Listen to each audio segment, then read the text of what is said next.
નમસ્કાર બાળ મિત્રો, નવયુગ શાળાના ડિજિટલ પ્લેટફોર્મ ઉપર દરેક બાળ મિત્રોનું હાર્દિક સ્વાગત છે। અત્યાર સુધીમાં આપણે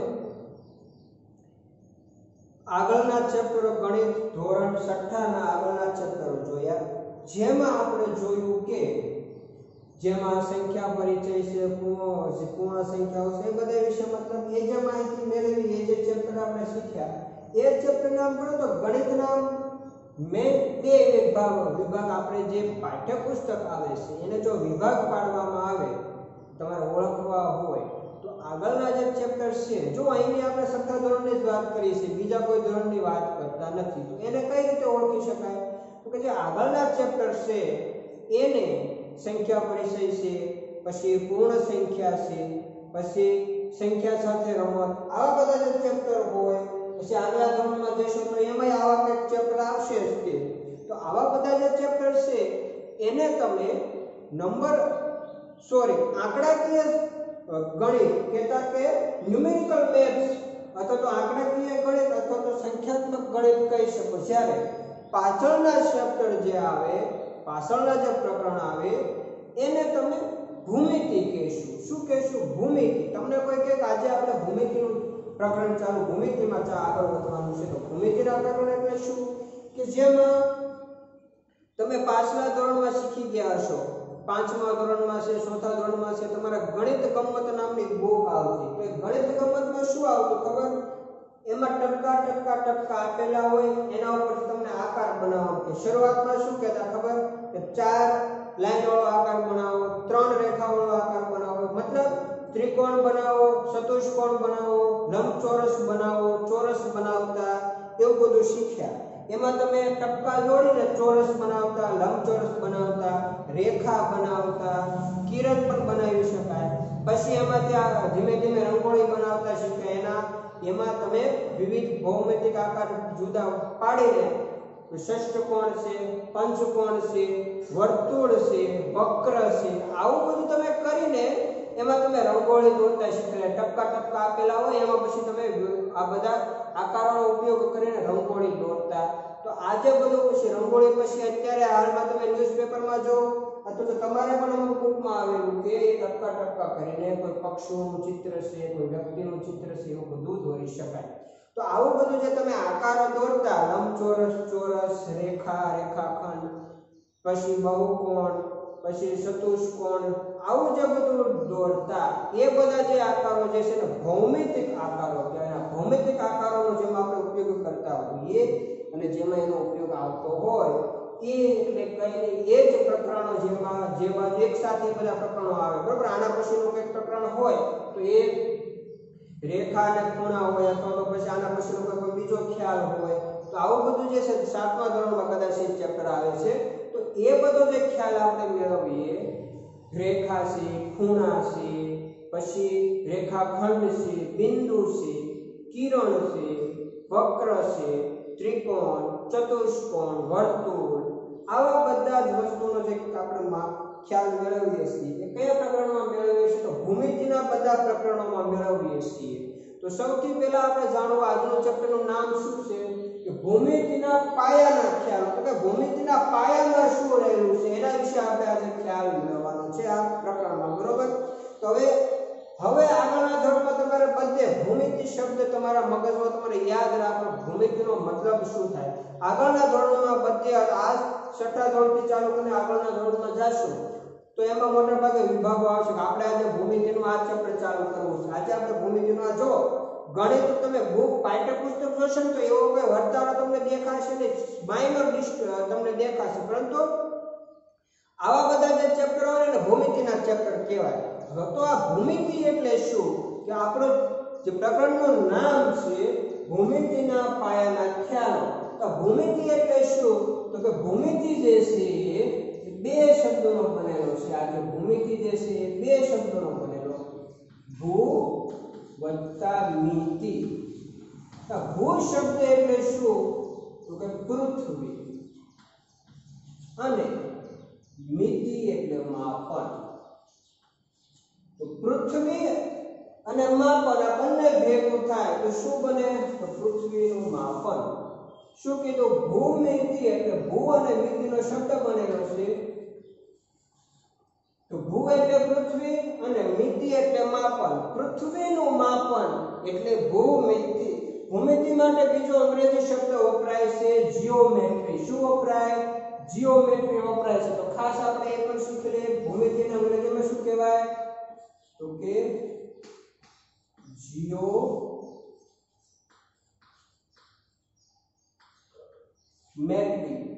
આ જીઓમેટ્રી જે શબ્દ છે, આ જીઓમેટ્રી શબ્દ એક ગ્રીક શબ્દ ઉપરથી આવ્યો છે અને ગ્રીક શબ્દ છે જીઓમેટ્રોન.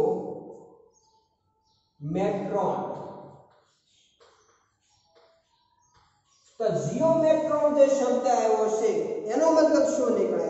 તો કે જીઓમેટ્રોનમાં જીઓ અને મેટ્રોન અલગ પાડી દેવાનો. જીઓ અને આ મેટ્રોન.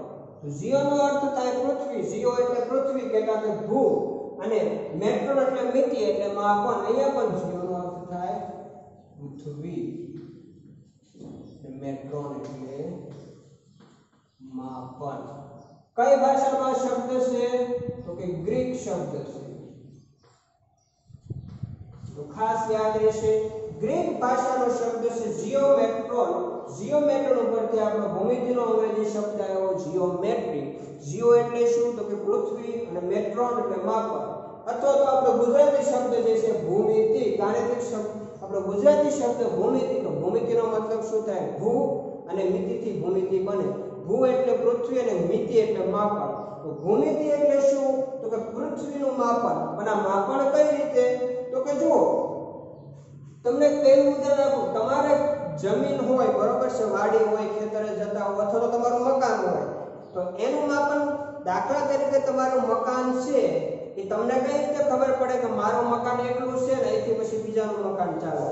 અથવા તો અડધી જગ્યા પડી હોય ને અડધામાં મકાન હોય, તો તમે કઈક એનું કિનારી તો કરશો ને. અથવા તો તમે કઈક આ મારું મકાન પેલું બીજાનું મકાન, એની કઈક લાઈન હોય, એને શું કહેવાય? જમીન હોય તો એને શેઢો હોય. આને પણ એ રીતનું જે તમે જુદો પાડો એને શું કહેવાય? કઈ રીતે જુદું પાડો? તો કે માપી. મારું મકાન જે છે એનું માપ એટલું છે, એટલું છે. આની પાસે એટલા વીઘા છે, પેલા પાસે એટલા વીઘા છે. તો આ વસ્તુ જે આપણે કરીએ છીએ એ શું માપન કરીએ? જમીનનું માપન.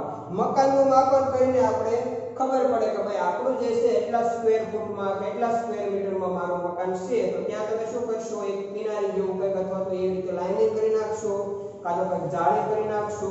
તો તમે તમારી હદ જુદી પાડી કે એને શું કહેવાય આપણી ભાષામાં કે હદ. તમે તમારા મકાનની હદ કેટલી છે, તમારી જમીનની હદ કેટલી છે. તો આજે હદ જુદી પાડીએ છીએ. હદ જે જુદી પાડીએ એના માટે શું જરૂર પડે? ભૂમિતિની. કેમ ભૂમિતિ જરૂર પડે? ભાઈ તમારું મકાન જે છે એની હદ જ્યાં પૂરી થતી કઈ રીતે ખબર પડે? કે માપન. આ માપન કઈ રીતે થાય? તો કે જુદા જુદા ભૌમિતિક નિયમોને આધારે જુદા જુદા ભૌમિતિક આકારોનું આપણે માપન કરીએ. પછી તો કે ભાઈ ચોરસ, આપણું મકાન ચોરસ છે, તો ચોરસ જે છે, બરોબર, તમારું મકાન ચોરસ છે બધી બાજુ, તો એનું ચોરસ હોય તો ચોરસનું ક્ષેત્રફળ કઈ રીતે મળે? તો એ જે ચોરસનું ક્ષેત્રફળ છે એ તમે ભૂમિતિનો ખ્યાલ તમને હોય તો તમે એનું ક્ષેત્રફળ તમારા મકાનનું શોધી શકો. અથવા તો તમે તમારું મકાન બનાવવું છે તો કેટલી ઊંચાઈ રાખવી, બરોબર, કેટલી જાડાઈ રાખવી, આજે બધું જાડાઈ, ઊંચાઈ, લંબાઈ, પહોળાઈ, આજે બધી વસ્તુ આવે છે, એ બધી વસ્તુનો ખ્યાલ પણ ભૂમિતિમાંથી આપણે મેળવી શકીએ છીએ. હવે એક તમને બીજું ઉદાહરણ આપું. દાખલા તરીકે 15મી ઓગસ્ટ નજીકમાં છે અથવા તો 26મી જાન્યુઆરી ગઈ, ત્યારે 15મી ઓગસ્ટ ને 26મી જાન્યુઆરી એક દિવસે રાષ્ટ્રપતિ જ્યારે એક દિવસે વડાપ્રધાન લાલ કિલ્લા ઉપર, બરોબર, 15મી ઓગસ્ટ ને 26મી જાન્યુઆરી, બરોબર, તો એક વખત રાષ્ટ્રપિતા ને એક વખત વડાપ્રધાન ત્યાં લાલ કિલ્લા ઉપર ધ્વજ ફરકાવે. આપણો જે ધ્વજ છે ત્રિરંગો એને ફરકાવે. તો જ્યાં લાલ કિલ્લો તમે ટીવીમાં જોયો હશે, બરોબર છે, તો આજે લાલ કિલ્લા ઉપર દિલ્હી જે ધ્વજ ફરકાવવામાં આવે, પછી કહેતા કે જ્યાં આપણા જે એમપી છે એ બધા બેસે છે, સંસદ સભ્યો જ્યાં બેસે છે, એ જો તમે સંસદ ભવન તમે જો ટીવીમાં જોયેલું હોય તો એનું જે બધી વસ્તુ તમે જોશો, અંદર રસ્તા જઈ શકે, અંદર વાહન પણ જઈ શકે એવી વ્યવસ્થા છે આપણા સંસદ ભવનમાં ભારતના, બરોબર. અને ફોટામાં તમે જોયું હોય અથવા તો આ જ્યારે ધ્વજવંદન કાર્યક્રમ ચાલુ હોય, ધ્વજને જ્યારે ફરકાવવામાં આવતો હોય છે ત્યારે ટીવીમાં જો તમે જોવો, અને જો તમે અત્યાર સુધી ન જોયું હોય તો આ વખતે જ્યારે 15મી ઓગસ્ટ આવે તમારે ખાસ ધ્યાન રાખવું, ત્યારે તમને લાલ કિલ્લો દેખાશે.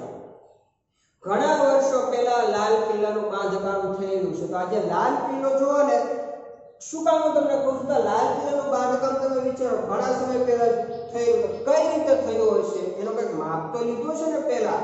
તો કંઈક પૃથ્વીનું માપન, ભૂમિ એટલે શું? પૃથ્વીનું માપન. પૃથ્વીનું માપન એટલે આખી પૃથ્વીનું માપન એમ નહીં, જુદા જુદા સ્થળોનું આપણે માપન કરીએ, પછી બાંધકામ કરીએ.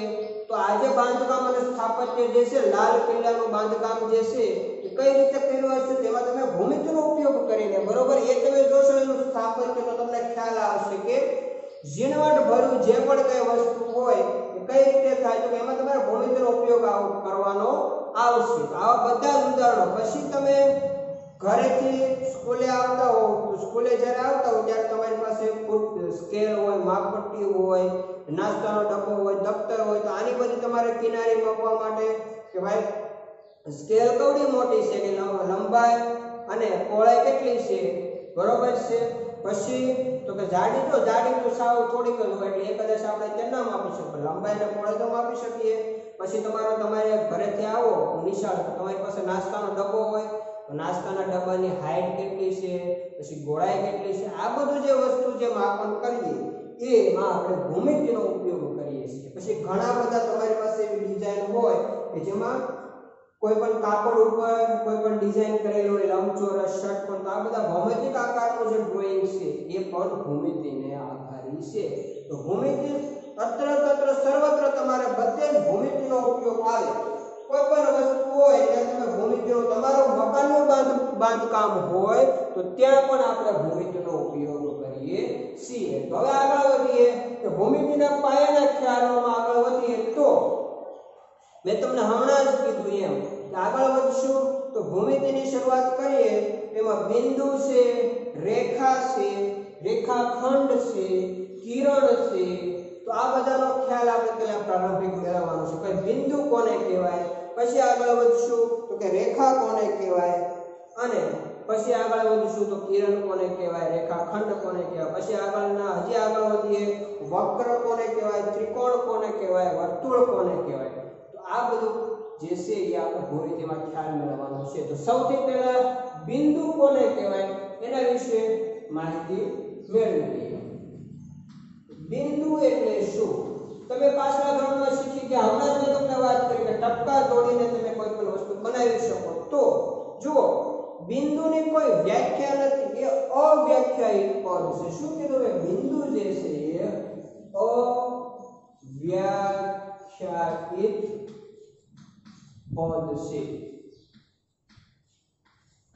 તેને કઈ રીતે દર્શાવી શકાય? તો જુઓ, તો તમારી પાસે જો અહીંયા મારી પાસે ચોક છે, બરોબર છે, એને પણ થોડીક અણી હોય. તમારી પાસે પેન્સિલની અણી કાઢી પેન્સિલ જોવાની, પેન્સિલને તમારે તમારી બુકમાં આવી રીતે, હું જેવી રીતે બ્લેક બોર્ડમાં ચોક મૂકું ને એવી રીતે તમારે પેન્સિલની અણી કાઢીને એનો પોઈન્ટ આવી રીતે મૂકવાનો. તો જે પણ બને અને જે પણ તમને દેખાય, જો અણી તીક્ષ્ણ હશે તો ટપકું નાનું બનશે, જો અણી જાડી હશે તો ટપકું મોટું બનશે. ભાર થોડો વધારે દેશો તો ટપકું, જો આ ટપકું જો તમને ન દેખાતું હોય તો જો હું બીજું કરું. જો આ જે છે તો આ જે ટપકું જે કર્યું એ જે ટપકા જે છે એટલે કઈ નહીં, બિંદુ. અને આ જે બિંદુ જે છે એને તમે અંગ્રેજી મૂળાક્ષર વડે પણ દર્શાવી શકો. તો જે અંગ્રેજી મૂળાક્ષર વડે દર્શાવાય તો બિંદુને કોના વડે દર્શાવાય? અંગ્રેજી મૂળાક્ષર વડે.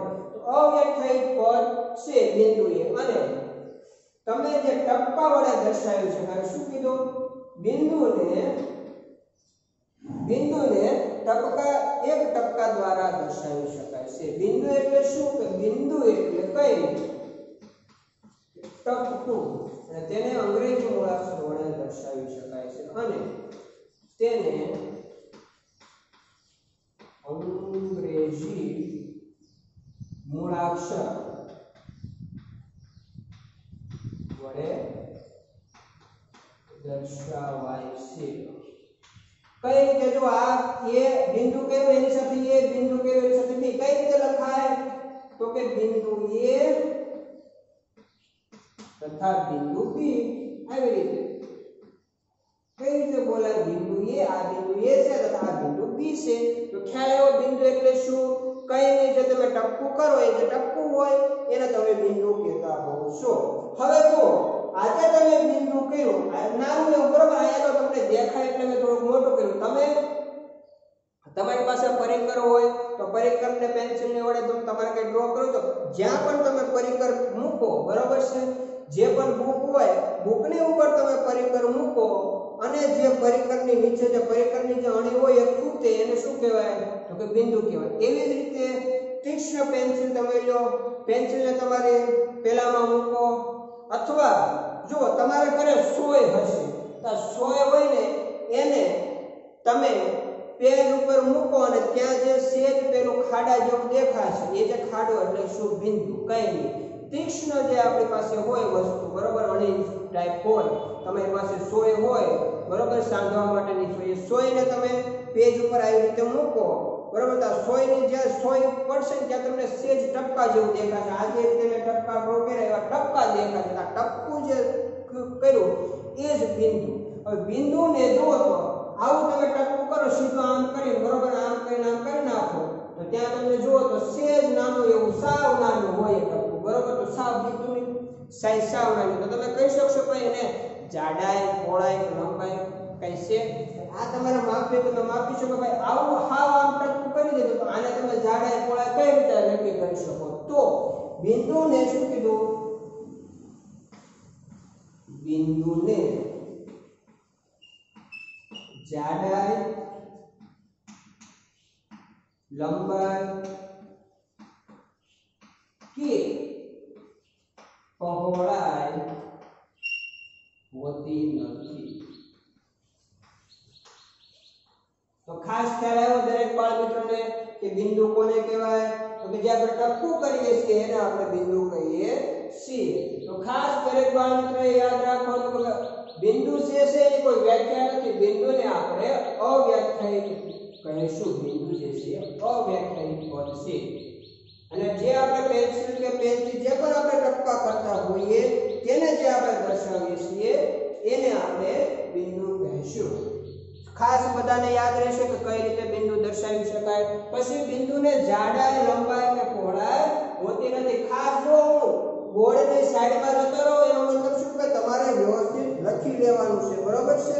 હવે જુઓ તો આવી જ રીતે જુઓ, દાખલા તરીકે તમને એમ કે તમે 3 બિંદુ દર્શાવો તો કઈ રીતે દર્શાવશો? શું કરવાનું? જુઓ, આ 1 બિંદુ, આ 2 બિંદુ, આ 3 બિંદુ. નામ આપી દો. શું નામ આપશો? P, Q, R. કોઈ પણ નામ તમે આપી શકો. બિંદુ એટલે શું? ટપકું કરી નાખો, ત્યાં એક મૂળાક્ષર લખી નાખો એટલે આને શું કહેવાય? બિંદુ P, બિંદુ Q અને બિંદુ R. આ રીતે આપણે દર્શાવી શકાય. જુદી જુદી કોઈ પણ રીતે બિંદુ તમને દર્શાવવાનું કે ભાઈ નીચે એક બિંદુ દર્શાવો તો કઈ નહીં કરવાનું, એક ટપકું કરી નાખવાનું, ત્યાં શું કરવાનું? એક મૂળાક્ષર, ABCD નો અંગ્રેજી મૂળાક્ષર એટલે શું? ABCD નો અક્ષર, બીજું કઈ નહીં. એવી રીતે આપણે દર્શાવી શકીએ. બિંદુનો એટલો બધો ખાસ ઉપયોગ આવતો નથી, પરંતુ આપણે વારંવાર જ્યારે રેખા, રેખાખંડ, કિરણની જ્યારે વ્યાખ્યા લખશું ત્યારે તમારે ખાસ બિંદુઓનો બિંદુ શું કહેવાય એનો તમને ખ્યાલ હોવો જોઈએ. બિંદુ એટલે શું? કઈ નહીં, પેન્સિલથી જે આપણે ટપકું કરીએ, ટપકું એટલે બિંદુ, અને એને અંગ્રેજી મૂળાક્ષર વડે દર્શાવાય છે. બિંદુને વ્યાખ્યા આપી શકાતી નથી, અવ્યાખ્યાયિત પદ છે. બિંદુ એટલે શું? ટપકું જોઈએ છે. તો ટપકાને તમે વિચારો તો લંબાઈ, જાડાઈ અને પહોળાઈ હોય. લંબાઈ, જાડાઈ અને પહોળાઈ હોતી નથી. આગળ વધીએ તો રેખા. રેખા એટલે શું? જુઓ તો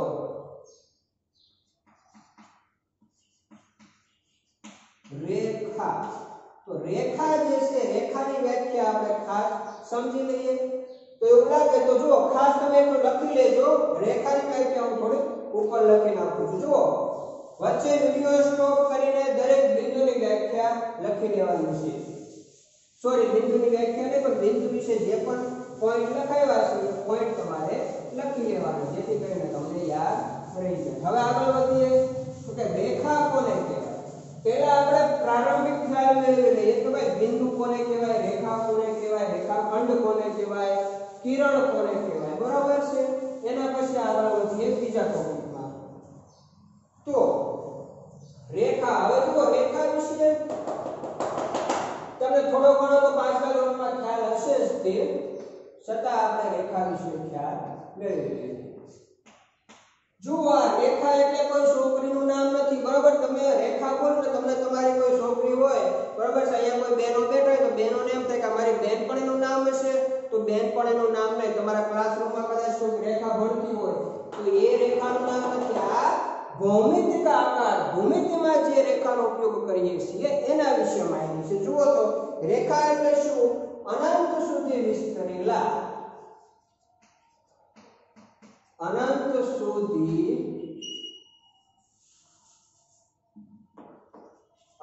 સુધી વિસ્તરેલા બિંદુઓનો ગણ,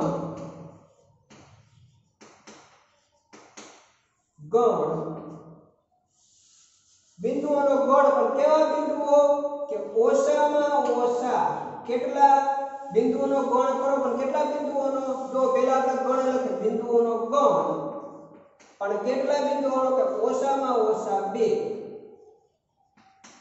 ઓછામાં ઓછા 2 ભિન્ન બિંદુઓ, 2 ભિન્ન બિંદુઓ। શું કીધું? અનંત સુધી વિસ્તરેલા બિંદુઓનો ગણ એટલે રેખા।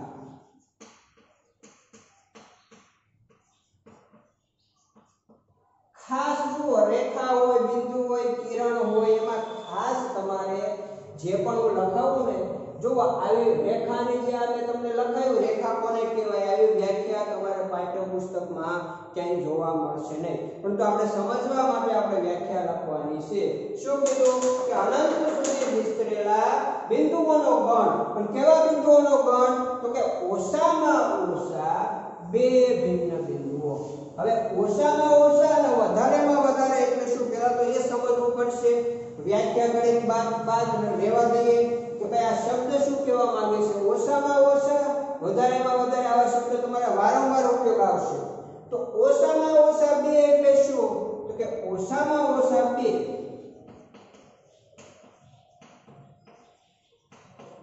ઓછા 2, ઓછામાં ઓછા 2 અથવા તો વધારેમાં વધારે 2, વધારેમાં વધારે 2।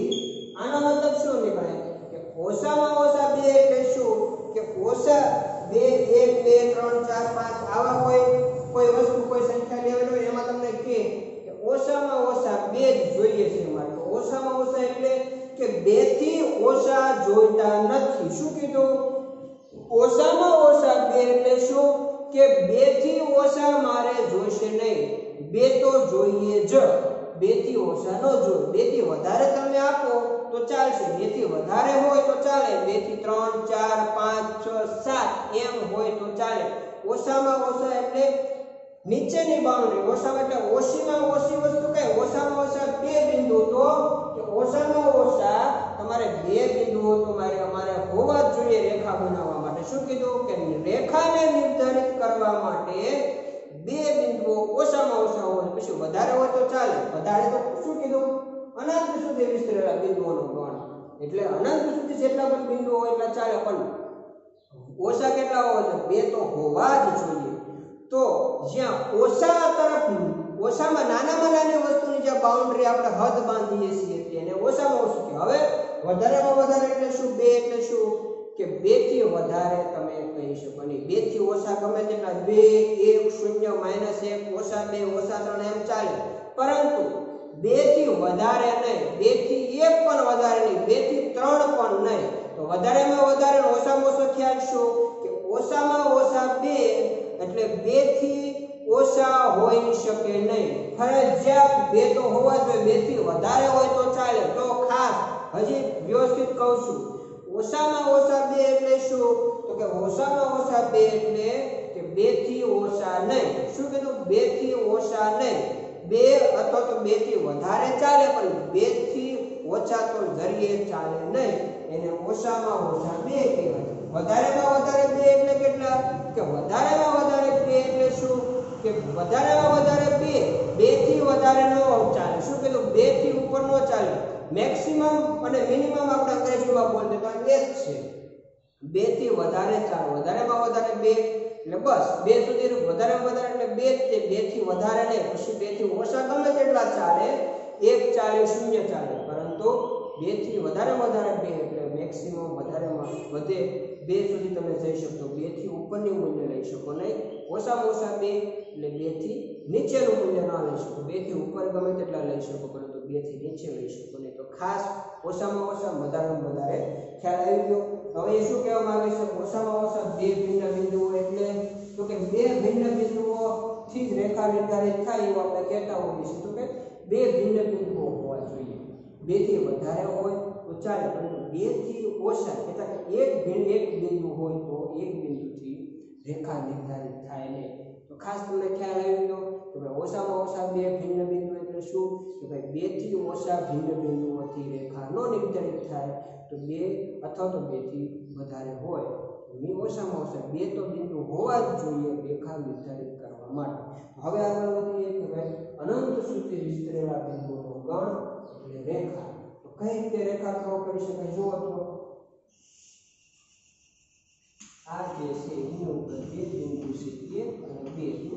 આ 2 બિંદુ આપી દીધા રેખાખંડના બિંદુઓ. જો આમાં કેવું હોય છે કે અનંત સુધી વિસ્તરેલા બિંદુઓનો ગણ. બિંદુઓનો ગણ એટલે શું? કે અસંખ્ય બિંદુઓ ભેગા મળે એક સાથે હોય તેને બિંદુઓનો ગણ કહેવાય. બરોબર? સિમ્પલ ભાષામાં તમારે સમજવું બિંદુનો ગણ એટલે શું. તો જુઓ તો આગળ વધીએ તો કે જુઓ અહીંથી શું? અહીંથી જુઓ આમ 1 2 3 4 5 6 7 8 આની ઉપર જો અનંત સુધી અસંખ્ય બિંદુઓ વિસ્તરેલા હોય તો અનંત સુધી વિસ્તરેલા બિંદુઓનો ગણ કીધો. અનંત સુધી આ જો આ બાજુ પર અનંત સુધી આ બાજુ પર અનંત સુધી. બરોબર? તો આને જે આપણે આજે ડ્રો કર્યું ને એને આપણે રેખા કહીશું. કોને રેખા કહેવાય? આ રીતે બે બાજુ એરો આવે તો આ બે બાજુ એરો. બે બાજુ એરો કેમ? કે આ બાજુ પણ અનંત સુધી વિસ્તરેલી છે આ, અને આમ પણ અનંત સુધી વિસ્તરેલા હોય એને તમે રેખા કહેશો. એને બંને બાજુ તીર વડે દર્શાવે છે. અને આ જો આપણે 2 બિંદુઓ દર્શાવે, રેખાખંડના 2 બિંદુઓ દર્શાવ્યા છે. બરોબર? તો આને કઈ રીતે લખાય? તો રેખા AB જો ઉપર નિશાની અને ઉપરના 2 પોઈન્ટ એની ઉપર જે રેખા ઉપર આવેલા જે બિંદુઓ એ 2 બિંદુઓ લઈ લેવાના અને એને ઉપર રેખાની આને રેખાની નિશાની. જો કઈ રીતે રેખાને દર્શાવાય? તો આવી રીતે આવી લાઈન વડે દર્શાવાય. આ રેખા છે, આને શું કહેવાય? રેખા કહેવાય. તો રેખાને કઈ રીતે દર્શાવાય? તો કે 2 બિંદુઓ લઈ લેવાના A અને B. તો રેખા AB આ વંચાય કઈ રીતે? રેખા AB. અથવા તો જો ઘણી વખત આને તમે સ્મોલ જો તમારે શોર્ટમાં લખવું હોય તો આને તમે L કહી શકો. L આમ તમે બાજુમાં દર્શાવી દો રેખા L. જો L M અને N આવા કોઈ પણ મૂળાક્ષર વડે તમે મોટે ભાગે L M અને N મૂળાક્ષર વડે તમે રેખાને દર્શાવો છો. સૌથી વધારે એમાં L વડે દર્શાવો છો. તો રેખા L આને કહી શકો. શું કહેવાય? રેખા L. રેખા L અથવા તો આવી રીતે તમે દર્શાવાય. તો ખાસ કઈ રીતે દર્શાવાય તમારે રીતે લખી નાખવાનું. ભાઈ કોઈ આવી રીતે રેખા આપેલું. રેખા એટલે શું? અનંત સુધી વિસ્તરેલા બિંદુઓ. તો અનંત આમાંનો કેટલા અસંખ્ય બિંદુઓ અનંત સુધી જાય તો આ આવી રીતે તમે આગળ વધો. એક આ B અને એક આપણે 2 લઈ લીધા 2 ભિન્ન બિંદુઓ. તો 2 ભિન્ન બિંદુઓથી રેખા જો અનંત સુધી વિસ્તરેલા બિંદુઓનો ગણ અથવા તો કૌંસમાં ઓછામાં ઓછા 2 ભિન્ન બિંદુઓ એટલે રેખા. તો જુઓ એક બિંદુ 2 બિંદુ જો 1 2 3 4 5 એમાં સંખ્યામાં આવે એટલે જુઓ તો રેખા બની જાય. આવી રીતે અનંત સુધી આમાં વિસ્તરતી જાય તો એ જે છે એ રેખા કહેવાય. જુઓ એનો કોઈ શેડો નથી. જો અંત એનો આવે છે બિંદુઓ. બરોબર? તો જેનો અંત ન આવે ને એને રેખા આમાં કહેવાય આપણી ભાષામાં. બરોબર? બંને બાજુ એમાં વિસ્તરતી જાય રેખા. બરોબર? એનું તમને અંત્ય બિંદુ 2 બાજુથી તમને અંત્ય બિંદુઓ મળે નહીં. તેથી રેખા એ અનંત છે એમ કહેવાય. શું કીધું? કે અંત્ય બિંદુઓ જો આગળના આગળ આ સાઈડ વધતી જાય પેલી સાઈડ બંને બાજુ જો આ બંને બાજુ આ એનો આમ આગળ વધતો જાય અનંત સુધી એમનો વધતો જાય. બિંદુઓ એમને જોડાતા જાય. અસંખ્ય બિંદુઓ જોડાતા જાય. તો અસંખ્ય બિંદુઓ જોડાતા જાય તેથી આપણને તેના અંત્ય બિંદુ એટલે શું અંતના બિંદુ તેના અંત્ય બિંદુઓ મળે નહીં પરંતુ રેખા પરના બિંદુઓ મળે પરંતુ એના અંત્ય બિંદુઓ મળે નહીં આજે વસ્તુ અંત્ય બિંદુઓ મળે નહીં તેથી એને અનંત રેખા એ જે છે એ બિંદુ અનંત છે એમ કહેવાય તો ખાસ ખ્યાલ આવી ગયો કે રેખા કોને કહેવાય જુઓ આને તમે બે રીતે જો a b ને પછી હજી તમે હવે બીજી રેખા ડ્રો કરો છો એ જુઓ અહીંયા ડ્રો કરીએ જો ત્રાસી તો એમ એવું કઈ જરૂર નથી સીધી ડ્રો કરીએ જો આપણે ત્રાસી રેખા ડ્રો કરી દઈએ આને p કહીએ અને q કહીએ બરોબર તો p અને q ને બીજી રીતે એક તમે કઈ રીતે દર્શાવશો અહીંયા તમે a કે એવું તમે તે નામ આપી દીધું રેખા l અને એમ કહેવાય બીજું કઈ રીતે દર્શાવશો રેખા PQ અથવા તો રેખા QP જો આ બે રીતે દર્શાવે અહીંથી આમ પણ એટલા કે અંત્ય બિંદુઓ છે જ નહીં અથવા તો ઉદ્ભવ પણ આપણે કહી શકીએ નહીં ક્યાંથી ઉદ્ભવે છે બરાબર ઉદ્ભવનું બિંદુ હોય તો આપણે કહી શકીએ તો PQ રેખા PQ પણ કહેવાય અને રેખા QP પણ કહેવાય જો આવો દાખલાનો ઉપયોગ આપણે આગળ આવશે એટલા માટે તમને હું સમજાવું છું કે આને કઈ રીતે વંચાય તો જો આને દર્શાવે આ રેખાને તમારે દર્શાવવી હોય તો આ રેખા તમારે બે રીતે દર્શાવી શકાય કઈ રીતે એક તો રેખા PQ અથવા તો રેખા QP અને જો અહીંયા L અથવા તો M નામ આપેલું હોય તો રેખા M પણ કહી શકાય તો ખાસ રેખાને કઈ રીતે દર્શાવાય એ મેં તમને ત્રણ જુદી જુદી રીતે આ ત્રણ મેથડ કહી શકાય કે એક આ બે અને ત્રણ અથવા તો તમને યાદ રાખો આમ બે મેથડ છે એક ઉપર શું કહેવાય રેખાની નિશાની જો આ રેખાની નિશાની કહેવાય આજે મેં ડ્રો કરી રેખાની નિશાની કહેવાય તો એના બે બિંદુઓ એના ઉપરના બે ભિન્ન બિંદુઓ લઈ લેવાના રેખા પરના બે ભિન્ન બિંદુઓ લેવાના અને એની ઉપર રેખાની નિશાની કરો તો એ આપણે રેખાને દર્શાવી કહેવાય કારણ રેખા PQ અથવા રેખા QP બરોબર તો ખાસ ખ્યાલ આવશે કઈ રીતે દર્શાવી શકાય હવે જો આના જેવું એક આપણે ઉદાહરણ લઈએ કે ભાઈ કઈ રીતે દર્શાવી શકાય જુઓ તો અહીંયા હું તમને ડ્રો કરું એક રેખા એની ઉપર ચાર બિંદુ આવેલા છે A B C અને D તો એક રેખા L છે બરોબર છે આ રેખા L ધારી લો તો રેખા L પર A B C અને D આવા ચાર બિંદુઓ આવેલા છે તો આ રેખાને તમારે રેખા L ને જુદી જુદી રીતે 12 રીતે 12 નામ આપો તો 12 રીતે દર્શાવો બરાબર 12 રીતે નામ આપો આ રેખાને તો જો તો કઈ રીતે નામ આપશું શું કીધું તો અહીંયા એના પર આવેલા બિંદુઓ અને ઉપર રેખા ડ્રો કરી નાખવાની ઉપર રેખા અને એના પર આવેલા બે બિંદુઓ બે ભિન્ન બિંદુઓ લઈ લેવાના તો સૌથી પહેલા શું કરશું જુઓ તો સૌથી પહેલા પેલું બિંદુ લઈએ A અને P તો રેખા પહેલા હું કરવાનું બે ભિન્ન બિંદુઓના નામ લખી નાખવાનું ઉપર રેખા દોરી નાખવાની બીજું તો A લઈ લો અને C લઈ લો A C પછી ત્રીજું તો કે AC Rekha sorry AB A છે ને હવે AD રેખા બરોબર તો A રેખા AD પછી ચોથું નામ આપો હવે A આવી ગયો બધા હવે આ બિંદુ બધા સાથે આપણે ભિન્ન બિંદુઓ લઈ લીધા હવે NP NC ND લઈ લીધા હવે B ને બધા સાથે લો B ને C સાથે B ને C સાથે તો રેખા BC પછી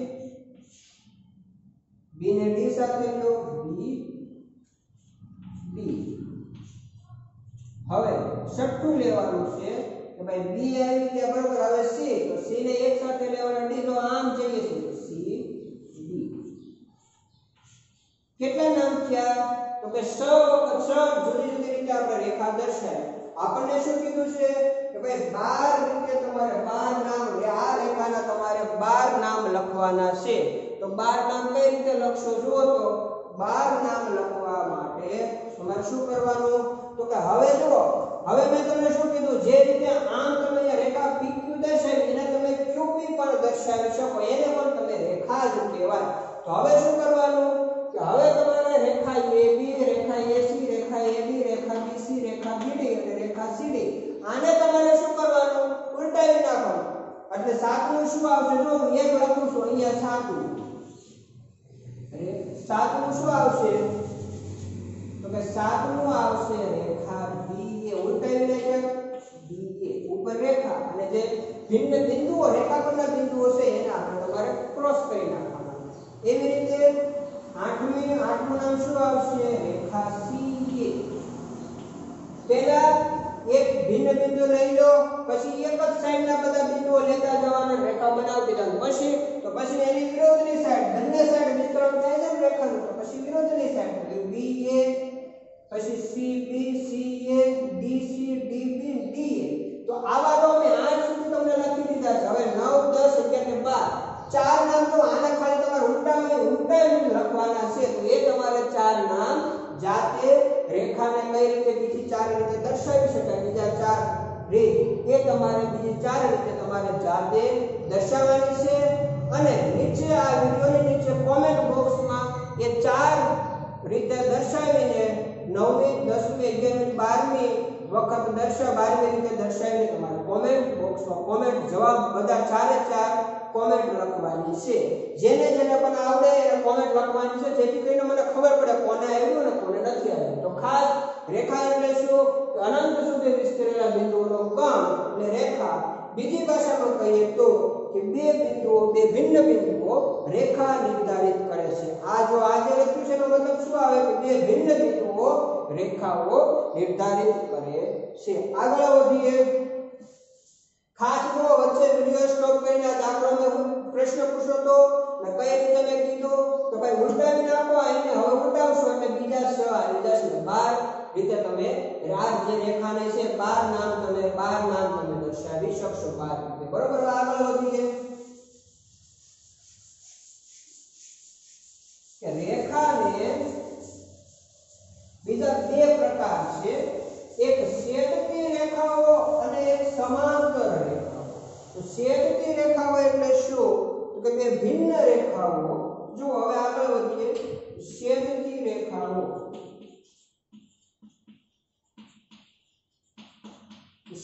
રેખાઓ એટલે શું કે બે ભિન્ન રેખાઓ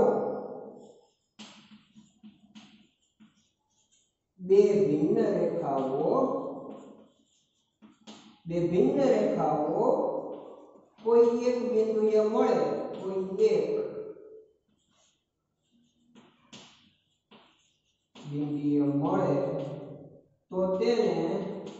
તો તે રેખાઓને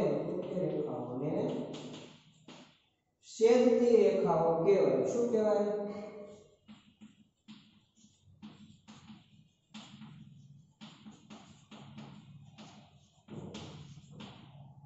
કે છેદતી રેખાઓ કોને કહેવાય કે બે ભિન્ન રેખાઓ કોઈ એક બિંદુએ મળે તો તે રેખાઓને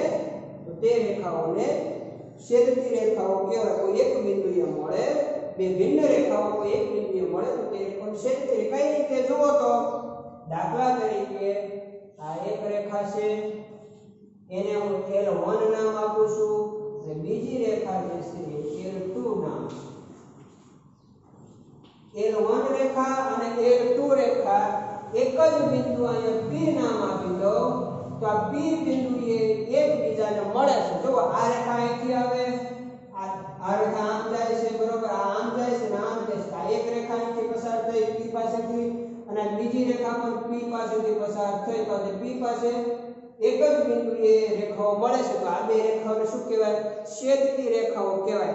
હવે તમે અંગ્રેજી મૂળાક્ષર x લખો જો આ રીતે પહેલી ABCD નો x આ રીતે લખાય તો આ રીતે જે લખાય બરોબર આને જે તમે x જે એક સાઈડ એક જે બાજુ છે આને તમે એક રેખા ધારી લો આને એક રેખા ધારી લો. આ જે બન્યું બરોબર છે x તમે લખવાના તો આ જે બે રેખાઓ છે એકબીજાને છેદે છે એવું કહેવાય. પછી ચાર રસ્તાઓ હોય બરોબર કોઈ પણ જગ્યાએ ચાર રસ્તા પડતા હોય કે ચાર રસ્તાઓ જે છે ચાર રસ્તા પડતા હોય તો ચાર રસ્તાને તમે એક બિંદુ ધારી લો તો જે ચાર રસ્તા પડે છે તો એ જે છે એને રેખા ધારી લો. એ રસ્તાઓને બે એક આમથી આવે એક આમ જાય બરોબર છે. એક આમથી આવતો હોય અને એક આમ જતો હોય બરોબર. આ આમ જાય છે બરોબર. ચાર રસ્તા પડી ગયા એટલે ચાર રસ્તા પડે આ એક રેખા અને આ એક રેખા ધારી લો તો એ જે પોઈન્ટ અહીંયા જે બે મારા બે હાથ ભેગા થાય એક બિંદુ છે એક બિંદુએ આજે આ બે રેખા ધારી લો એ જે છે છેદતી રેખાઓ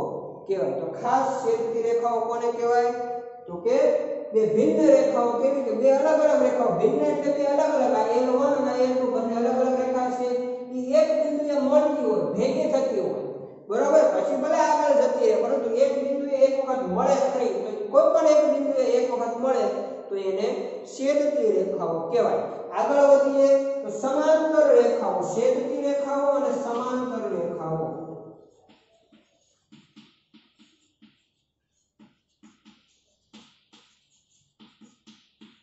તો સમાંતર રેખાઓ કોને કહેવાય?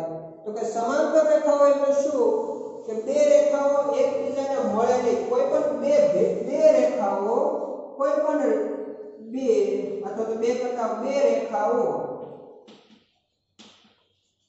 અથવા તો બે થી વધારે રેખાઓ એકબીજાને મળે નહીં, અથવા તો કોઈ પણ રેખાઓ સમતલમાં આવેલી બે રેખાઓ, શું કીધું? સમતલમાં આવેલી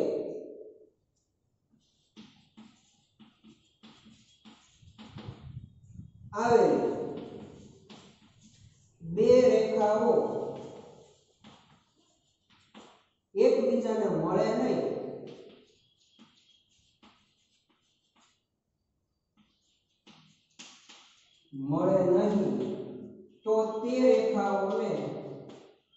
તો તે રેખાઓને સમાંતર રેખાઓ કહે છે।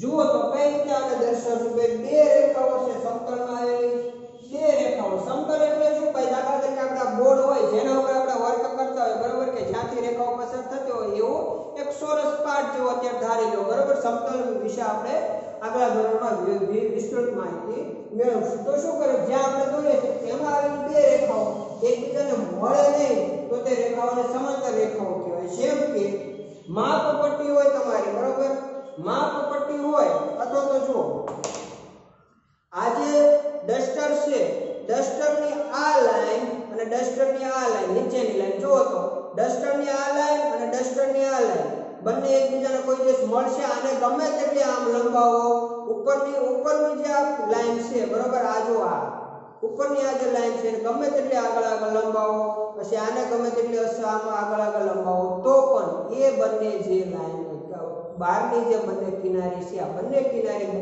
બહારની જે છે એ કોઈ દિવસ એકબીજાને એક બિંદુએ કોઈ પણ દિવસ મળશે નહીં, તો આજે અલગ અલગ રહેશે, બરોબર। વચ્ચેનું આ જોઈન્ટ છે એક જોઈન્ટ છે, બરોબર, બંને એકબીજાને આમ નથી મળી, સીધી લાઈનમાં આમ તમને મળતી દેખાશે નહીં।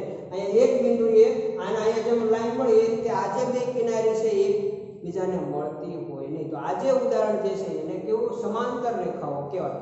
આને જો તમે આને એક રેખા ધારી લો અને બહારને આ બીજી કિનારીને એક રેખા ધારી લો, તો આ બંને કિનારીઓ કોઈ પણ દિવસે એકબીજાને મળશે નહીં, તો એને કેવું કહેવાય? સમાંતર, આ કિનારીઓ એકબીજાને સમાંતર કહેવાય।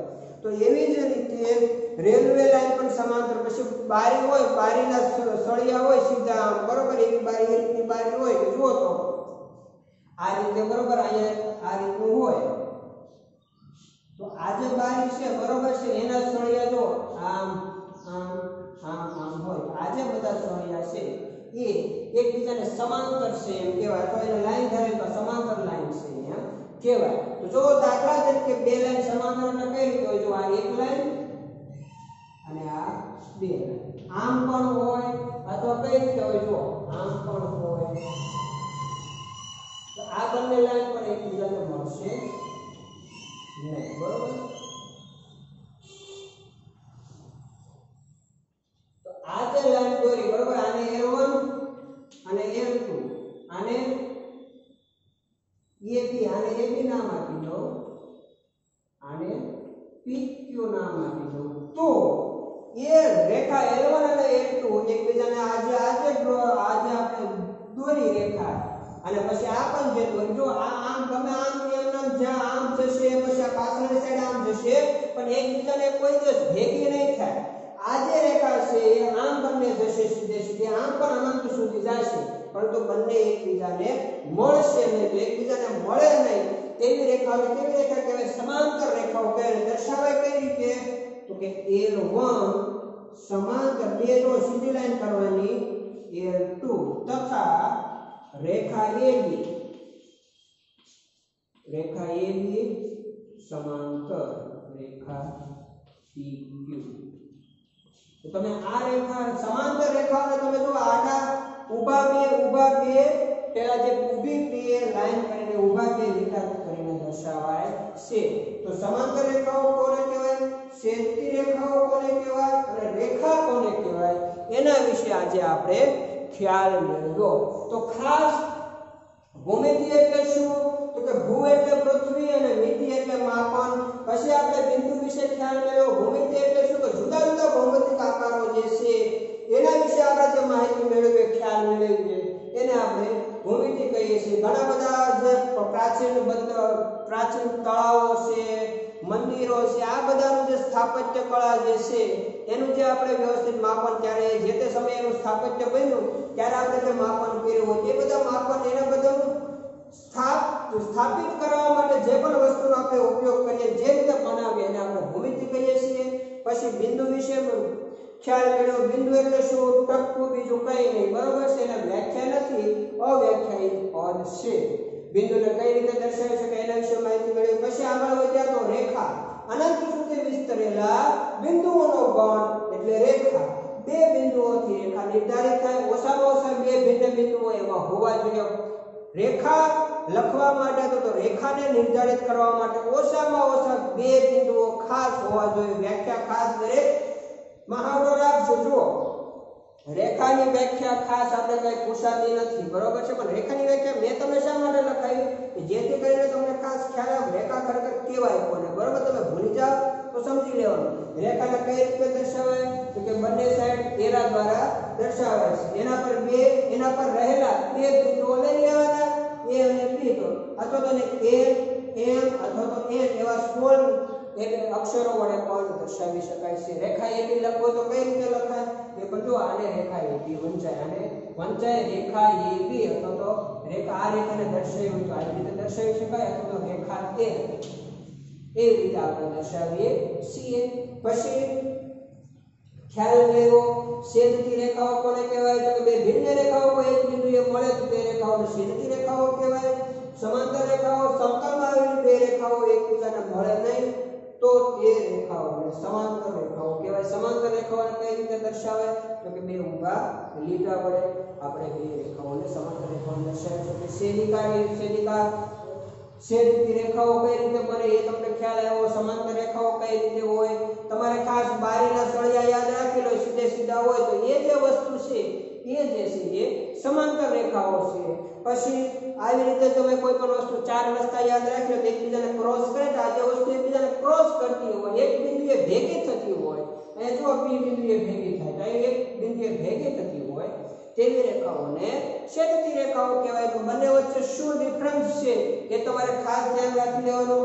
આજના લેક્ચરમાં પછી આપણે રેખાઓ વિશે પેલો એક રેખા ઉપર ચાર બિંદુઓ આપેલા હતા, ચાર બિંદુઓ એક રેખા ઉપર આપણે લીધા અને એને જુદી જુદી 12 રીતે કઈ રીતે એ રેખાને દર્શાવી શકે એના વિશે માહિતી મેળવી। મેં લગભગ 8 રીતે દર્શાવી, 8 નામ મેં આપ્યા રેખાના, બાકીના 4 નામ તમારે કોમેન્ટ બોક્સમાં નીચે લખવાના છે। કઈ રીતે કઈ કરવાનું નથી, ખાલી મૂળાક્ષર બદલાવી ઉલટાવી નાખશો એટલે તમારો જવાબ તરત આવી જશે।